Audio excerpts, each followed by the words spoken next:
Bismillahirrahmanirrahim. Assalamualaikum warahmatullahi wabarakatuh. Alhamdulillahirabbil alamin. Wa bihi nasta'inu ala umuri dunya waddin. Wassalatu wassalamu ala asyrafil anbiya'i wal mursalin sayyidina Muhammadin wa ala alihi wa sahbihi ajma'in, amma ba'du. Alhamdulillah, pada kesempatan kali ini kita bisa berjumpa kembali dalam keadaan sehat walafiat, dalam keadaan lindungan Allah Subhanahu wa Ta'ala.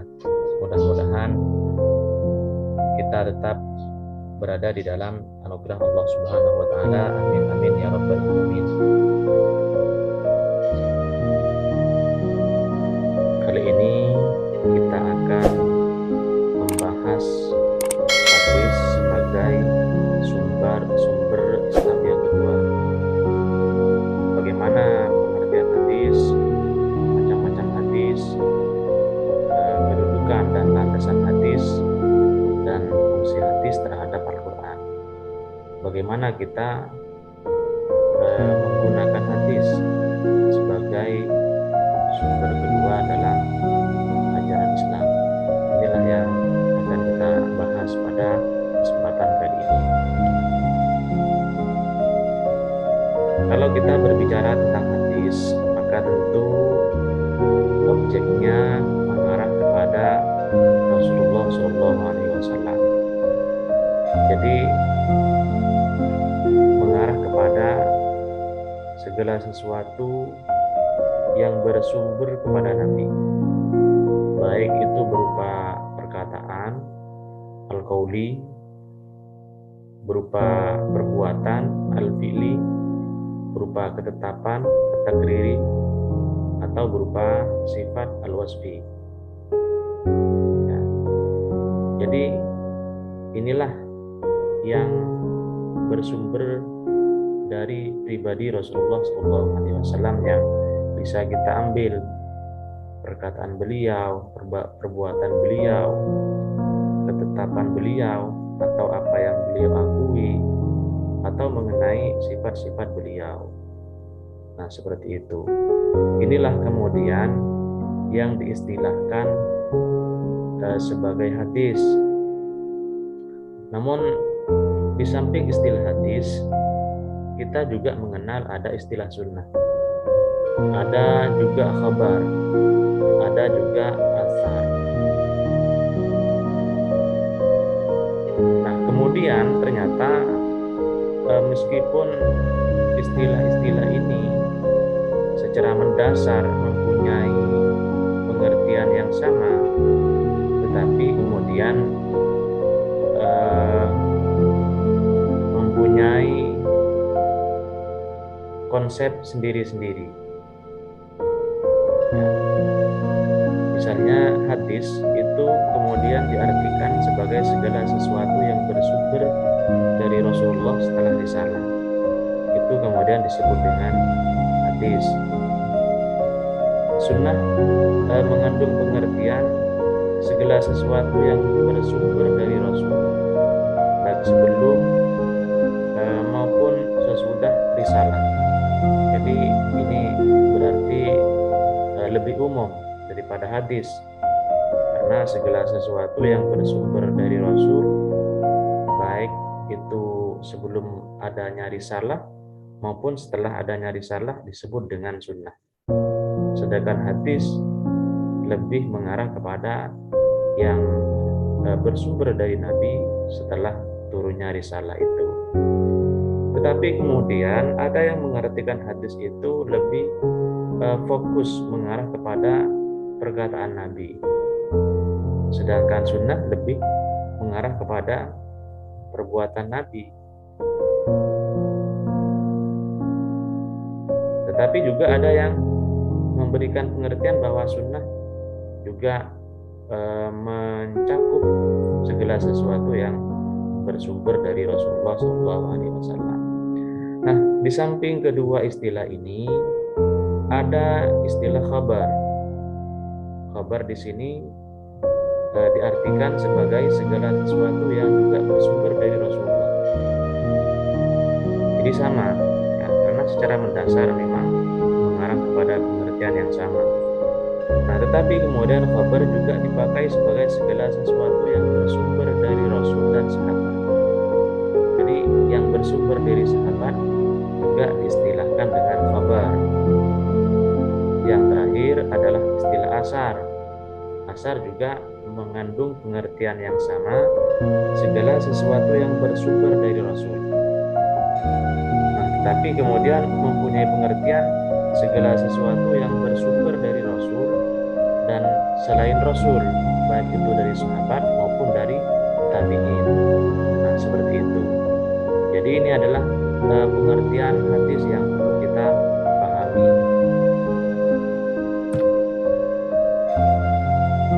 Nah, kemudian struktur hadis. Agar kita lebih paham tentang hadis itu sendiri, maka kita perlu memahami struktur hadis. Jadi di dalam hadis, ya, setiap hadis itu pasti punya struktur yang seperti ini. Ada matan, ada sanad, ada rawi. Apa yang dimaksud dengan matan? Matan adalah segala sesuatu yang berasal dari Rasulullah, baik berupa perkataan, perbuatan, ketetapan, atau sifat yang menjadi ujung penghabisan dari sanad. Jadi secara praktis matan itu mempunyai makna redaksi hadis, teks hadis, penghujung dari sanad, dan yang menjadi inti dari yang dibawa oleh sanad itu adalah matan. Dalam hal ini kalau kita mengarah kepada contoh ini, matan ini ya yang berwarna merah ini, matan ini adalah hadisnya, ya. Seperti hadis salasun man kunna bihi wajada halawatal iman ayakunallahu wa rasuluhu ahabba ilaihi mimma siwahuma wa ayyuhibbal mar'a la yuhibbuhu illa lillah wa ayyuraha ayyuda fil kufri kama yakrahu ayyudafa finnar. Nah, inilah yang dimaksud dengan hadis. Seperti itu. Kemudian yang berikutnya adalah sanad. Apa itu sanad? Sanad adalah rentetan atau mata rantai para rawi hadis yang dapat menyampaikan kita kepada matan atau jalan yang dapat menyampaikan kita kepada matan. Dalam bahasa praktisnya adalah sanad ini adalah jalan hadis. Jadi tidak mungkin kita mendapatkan hadis langsung. Ya, di zaman sekarang yang kita sebagai generasi yang zamannya jauh dari zaman Rasulullah, tentu kita tidak bisa menerima hadis langsung dari Rasulullah. Harus ada sanad. Jadi sanad itu adalah jalan hadis, mata rantai yang menghubungkan kita kepada hadis itu atau yang membawa hadis. Nah, kemudian di samping sanad ada rawi. Ini yang perlu kita pahami. Jadi kalau kita melihat hadis harus lihat juga rawinya, ada tidak rawinya. Nah, seperti itu. Rawi adalah orang yang menyampaikan hadis kepada kita, orang Islam, melalui kitabnya. Seperti misalnya Imam Bukhari, Imam Muslim, Abu Daud, Tirmidzi, Nisa'i, dan Ibnu Majah itu disebut dengan perawi. Seperti itu. Nah, di sini di dalam hadis ini rawahul Bukhari. Jadi Al-Bukhari adalah perawi dari hadis ini. Nah, jadi seperti itu. Nah, kemudian hadis dari aspek perawi itu terbagi menjadi dua. Ada hadis mutawatir, ada hadis ahad. Kalau kita pandang dari aspek perawinya, ya. Apa itu hadis mutawatir? Hadis mutawatir itu adalah wa khabarun susin rawahu adadun jamun yajibu adadi ihalata ihtimaihim wa tawatuihim al-kadibi. artinya adalah suatu hadis hasil tanggapan dari baca indera yang diriwayatkan oleh sejumlah besar rawi yang menurut adat kebiasaan mustahil mereka berkumpul dan bersepakat dusta. Jadi hadis mutawatir ini diriwayatkan oleh orang banyak dan tidak mungkin menurut kebiasaan orang banyak tersebut bersepakat untuk melakukan kebohongan. Jika hadis itu sudah diketahui oleh orang banyak dan yang menyampaikannya adalah orang banyak, maka dipandang dari segi perawinya tersebut, hadis tersebut disebut sebagai hadis mutawatir seperti itu. Nah, kemudian yang kedua adalah hadis ahad. Hadis ahad ini adalah hadis yang jumlah rawinya pada tobaqoh pertama, kedua, ketiga, dan seterusnya terdiri dari 3 orang atau 2 orang atau bahkan seseorang. Jadi ini di bawahnya hadis mutawatir seperti itu.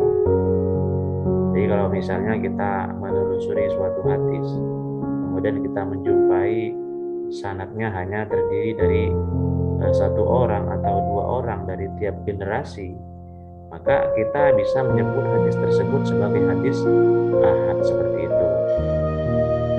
Nah, kemudian hadis kalau kita lihat dari segi sumbernya, dari mana hadis itu bersumber, maka ada 4 macam hadis.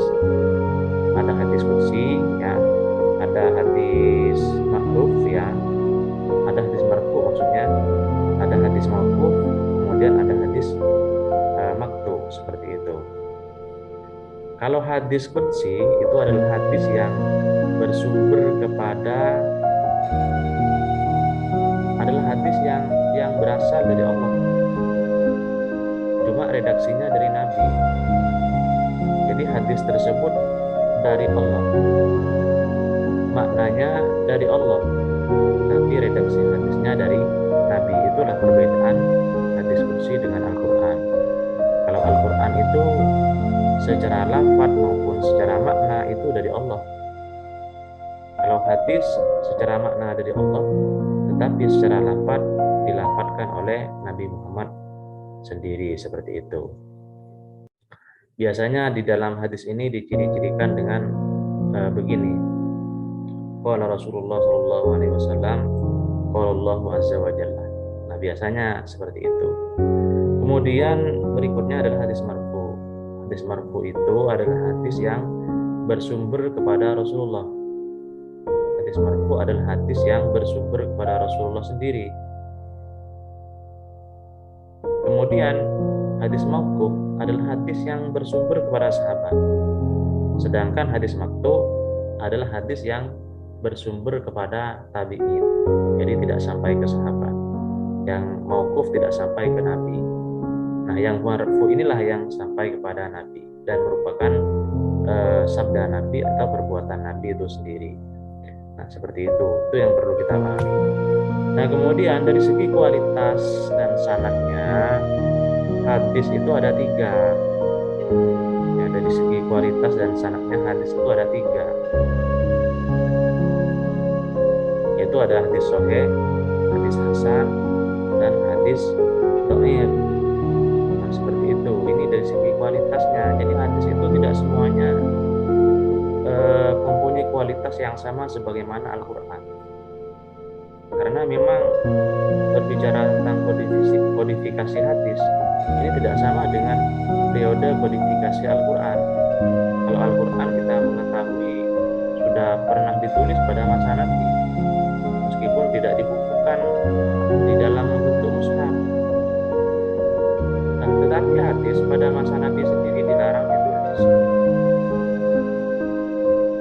Hadis itu kemudian baru ditulis sekitar 1 abad setelahnya, ya, atas perintah Umar bin Abdul Aziz dari dinasti Bani Umayyah. Oleh karena itu tentu ada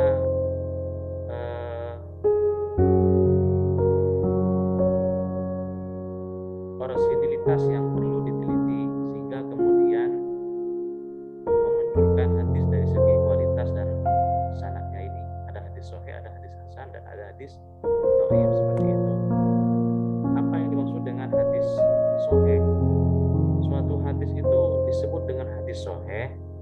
Kalau sesuai dengan pengertian ini, ya, jadi al hadisus sahih huwa ma rawahu adlun tamuddati muttasilus sanadi ghairu muta'allilin wala syati.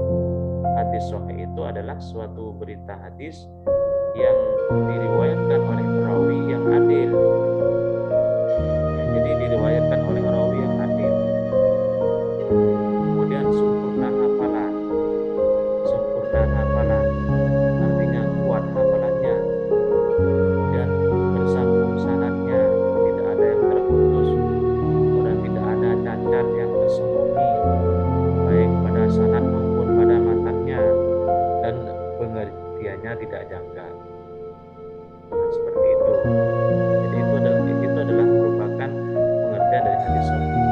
Oleh karena itu, syarat-syarat hadis untuk menjadi hadis sahih itu ada 5. Ini yang perlu kita pahami kalau kita akan mengambil hadis sebagai sumber ajaran Islam. Jadi tidak semua hadis bisa kita terima, apalagi kita misalnya mau menyampaikan hadis atau menerima hadis dari seseorang, perlu kita telaah terlebih dahulu sebelum kita mengamalkan sesuatu yang ada di dalam hadis itu. Jadi apa syaratnya? Syaratnya adalah yang pertama harus bersambung sanadnya. Sanadnya harus bersambung sampai kepada Rasulullah. Jadi ada saja yang tidak tersambung, ini akan menyebabkan hadis itu tidak sahih. Kemudian adil rawinya yang dimaksud di sini tidak suka berbuat maksiat, ya, tidak suka berbuat maksiat. Jadi dia memang berpegang teguh terhadap agama, adalah orang-orang yang memang bertakwa. Kemudian kuat hafalannya, kemudian tidak cacat dan tidak ada syad atau tidak ada kejanggalan. Nah, seperti itu. Ini kalau hadis tersebut sudah memenuhi 5 kriteria ini, maka hadis tersebut disebut dengan hadis sahih. Kemudian kalau ada yang kurang dari kriteria ini, ya, misalnya kurang dalam masalah hafalannya, kalau dalam segi yang lain misalnya sudah memenuhi, sanadnya sudah bersambung, rawinya sudah adil, tidak ada cacat, tidak ada syad, cuma ditemukan dalam beberapa sanadnya adalah perawi yang kurang kuat hafalan, maka hadis tersebut akan turun kualitasnya, yang dari hadis sahih kemudian menjadi hadis hasan, seperti itu. Kalau hanya persoalan kurang kuat hafalan. Tapi kalau dalam persoalan yang lain yang kurang atau tidak memenuhi syarat, maka hadis itu akan turun derajatnya menjadi hadis dhaif. Dhaif artinya adalah hadis yang lemah, seperti itu. Ya. Nah, kalau hadis itu sudah lemah, maka untuk dijadikan sebagai sumber ajaran Islam itu juga lemah, seperti itu. Apalagi di dalam persoalan hukum. Kalau di dalam fadhailul a'mal itu masih diperbolehkan seperti itu. Nah, kemudian bagaimana fungsi hadis terhadap Al-Quran? Apa sih fungsi hadis itu? Masih ada hadis, padahal Al-Quran sebenarnya sudah lengkap. Al-Quran sudah menjelaskan segala sesuatu sebagaimana yang ada di dalam Al-Quran itu sendiri. Ma farratna fil kitabi min syai'in, tidak kami tinggalkan sesuatu pun di dalam Al-Quran itu. Nah, kenapa kok masih ada hadis? Maka perlu kita melihat firman Allah surah An-Nahl ayat 44 yang berbunyi, wa anzalna ilaikal dzikra litubayyina lin-nasi ma nuzzila ilaihim wa la'allahum yatafakkarun. Dan kami turunkan kepadamu Al-Quran agar kamu menjelaskan kepada manusia apa yang diturunkan kepada mereka dan supaya mereka berpikir. Jadi di antara tugas Nabi itu adalah menjelaskan Al-Quran, sedangkan Nabi itu sendiri adalah hadis. Jadi tugas dari hadis itu adalah menjelaskan Al-Quran. Kalau kita tidak mendapatkan penjelasan dari Rasulullah sebagai pembawa Al-Quran, maka lantas kita akan meminta penjelasan dari siapa? Kan yang paling pantas dan paling berhak menjelaskan tentang Al-Quran itu adalah yang bertugas membawakan Al-Quran itu sendiri, yaitu Rasulullah. Seperti itu. Jadi Rasulullah lah yang pantas untuk menjadi rujukan kita dalam memahami Al-Quran. Karena tidak mungkin kita itu memahami secara langsung. Apalagi dalam memahami Al-Quran itu bukan sesuatu yang mudah. Para sahabat saja itu mengalami kesulitan dalam memahami Al-Quran. Padahal mereka adalah orang-orang yang memang fasih bahasa Arab. Bahkan mereka semasa dengan Rasulullah. Tetapi mereka juga masih merujuk kepada pribadi Rasulullah SAW. Bagaimana penjelasan Rasulullah? Inilah tugas utama, fungsi utama dari hadis terhadap Al-Quran itu adalah menjelaskan, ya, atau bayan. Jadi di sini kita tulis dengan bayan. Nah, di dalam fungsi utama ini kemudian terbagi menjadi 4. Ada bayanut tafsir, ada bayanut nasa, ada bayanut tasri, ada bayanut takrir. Ya. Yang bayanut tafsir ini kemudian terbagi menjadi 4 lagi. Adalah taqyidul mujmal, takhsisul am, taqyidul mutlaq, dan tawdihul muskil. Nah, ini kalau kita lihat rinciannya dan penjelasannya, yang pertama adalah bayanut takrir. Apa yang dimaksud dengan bayanut takrir? Bayanut takrir itu artinya adalah memperkuat isi dari Al-Quran. Jadi fungsi hadis adalah semakin memperkuat isi kandungan Al-Quran. Seperti misalnya hadis tidak diterima sholat seseorang yang berhadas sampai ia berwudu. Hadis riwayat Imam Bukhari dari Abi Hurairah. Nah, hadis di atas ini mentakrir dari surah Al-Maidah ayat 6. Dari surah Al-Maidah ayat 6 seperti itu. Apa surah Al-Maidah ayat 6? Ya ayyuhalladzina amanu la taqrabus sholata wa antum sukara hatta ta'lamu ma taqulun. Wahai orang-orang yang beriman, janganlah kamu sholat. Apa ya? Bukan itu ayatnya. Ayatnya yang benar begini. Ya ayyuhalladzina amanu idza qumtum ilas sholati fawsilu wujuhakum. Wahai orang-orang yang beriman, jika kalian mendirikan sholat, fausilu wujuhakum wa aydiyakum, maka basuhlah mukamu, artinya berwuduklah. Nah, ini kemudian diperkuat oleh hadis bahwa sholat orang itu tidak sah kalau tidak berwudu, seperti itu. Jadi sehingga wudu itu menjadi syarat sahnya sholat. Kemudian yang berikutnya adalah fungsi tasri. Fungsi tasri itu adalah memberikan kepastian hukum atau ajaran-ajaran Islam yang tidak dijelaskan di dalam Al-Quran. Jadi fungsi tasri itu memberikan kepastian hukum terhadap ajaran-ajaran Islam yang tidak dijelaskan di dalam Al-Quran. Karena tentu Al-Quran itu kan hanya menjelaskan aspek kehidupan manusia secara global, meskipun lengkap tapi secara global. Maka dalam hal-hal tertentu ini perlu ditasri, perlu diberi kepastian hukum oleh hadis.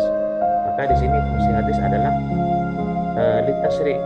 Contohnya adalah seperti seorang wanita tidak boleh dikawin bersamaan atau dimadu dengan bibinya, atau bersamaan atau dimadu dengan saudara istrinya atau keponakan istri. Ini ada di dalam hadis. Kalau di dalam Al-Quran itu kan tidak dijelaskan secara konkret.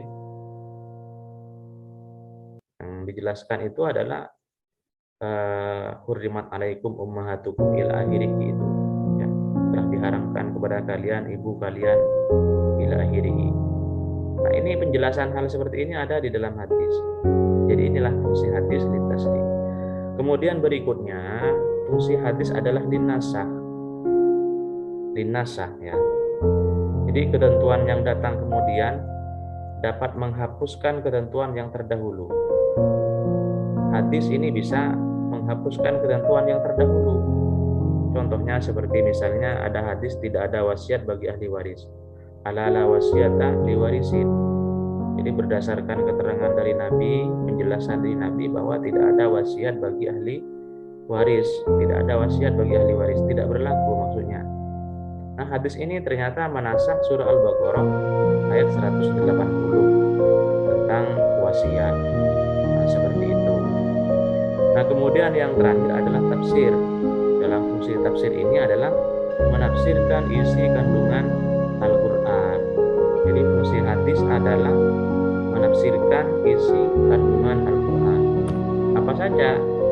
Nah, sebagaimana yang kita sebutkan tadi, ada 4 macam tafsir ini. Bayonat tafsir ini ada 4 macam. Ada tabyinul mujmal, takhsisul am, taqyidul mutlaq, dan tawdihul mushkil. Nah, tabyinul mujmal itu artinya adalah memperinci ayat-ayat yang masih mujmal, yang masih bersifat global. Ayat Al-Quran itu kan bersifat global. Nah, fungsi hadis adalah tabyinul mujmal, adalah memperinci yang bersifat global itu. Seperti misalnya penjelasan rinci tentang sholat, haji, dan sebagainya. Nah, kalau kita melihat perintah sholat di dalam Al-Quran kan global. Misalnya seperti aqimus sholat, didirikanlah sholat. Itu kan bersifat global. Rincian tentang tata cara sholat bagaimana? Itu tidak ada penjelasannya di dalam Al-Quran. Di mana adanya? Adanya adalah di dalam hadis. Misalnya seperti hadis shollu kama ra'aitumuni usolli, sholatlah sebagaimana saya ini sholat, sabda Rasulullah. Sehingga disitulah rinciannya. Maka disitu hadis berfungsi sebagai tabyinul mujmal, seperti itu. Jadi hadis adalah sumber kedua setelah Al-Quran. Kemudian bayanut tafsir yang kedua adalah tahsisul am. Tahsisul am itu artinya adalah mengkhususkan atau tahsis ayat-ayat yang bersifat am. Dalam Al-Quran akan kita temukan banyak ayat-ayat yang bersifat umum. Nah, tetapi fungsi hadis adalah mengkhususkan. Seperti misalnya hadis tentang kehalalan 2 darah dan 2 bangkai. Dalam Al-Quran itu kan dijelaskan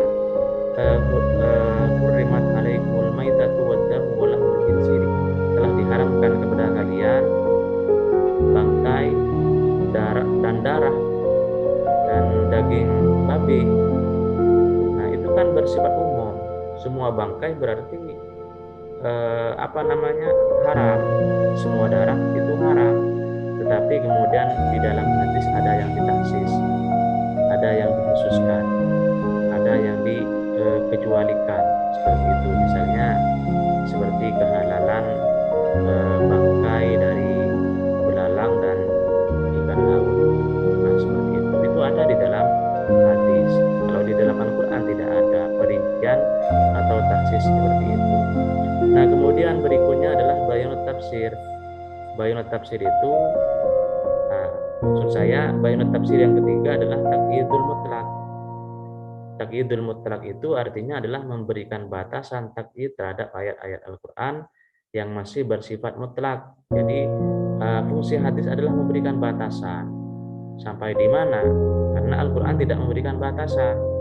Seperti misalnya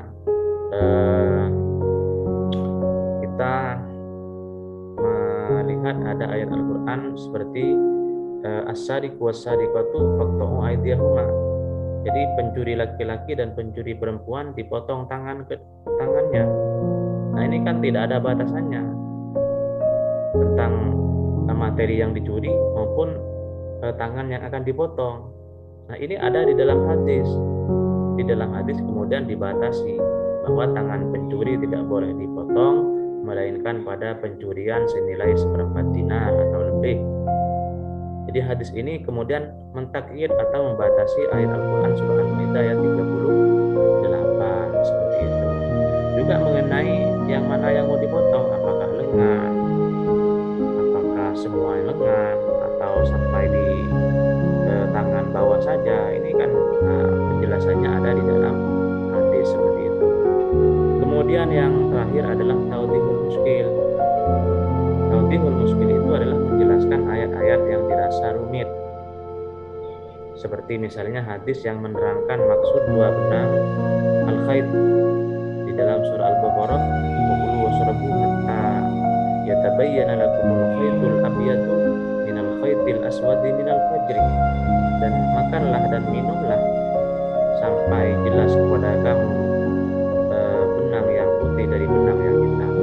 Nah, para sahabat ini kebingungan, ya, merasa sulit, merasa rumit dalam memahami ayat ini, bahwa apa yang dimaksud dengan benang putih itu. Maka dijelaskanlah di dalam hadis bahwa yang dimaksud dengan benang putih itu adalah waktu fajar, seperti itu. Nah, inilah fungsi Al-Quran, fungsi hadis terhadap Al-Quran yang perlu kita pahami. Jadi dengan demikian kita bisa tahu tentang pengertian hadis, tentang macam-macam hadis, tentang posisi hadis sebagai sumber kedua ajaran Islam. Dan ini adalah merupakan dasarnya kedudukan hadis sebagai sumber kedua di dalam Islam, yang berbunyi, ya ayyuhalladzina amanu atiiullaha wa atiiur rasul wa ulil amri minkum wa in tanaza'tum fi syai'in farudduhu ilallahi war rasul in kuntum tu'minuna billahi wal yawmil akhir dzalika khairu wa ahsanu ta'wila. Wahai orang-orang yang beriman, taatlah kepada Allah dan taatlah kepada Rasul. Taatlah kepada Allah dan taatlah kepada Rasul. Jadi taat kepada Rasul itu menempati posisi setelah taat kepada Allah. Jadi ada hierarkis di sini seperti itu.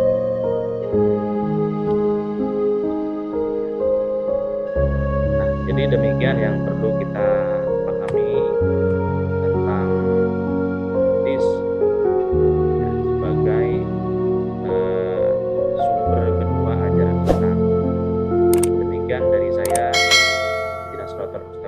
Assalamualaikum warahmatullahi wabarakatuh.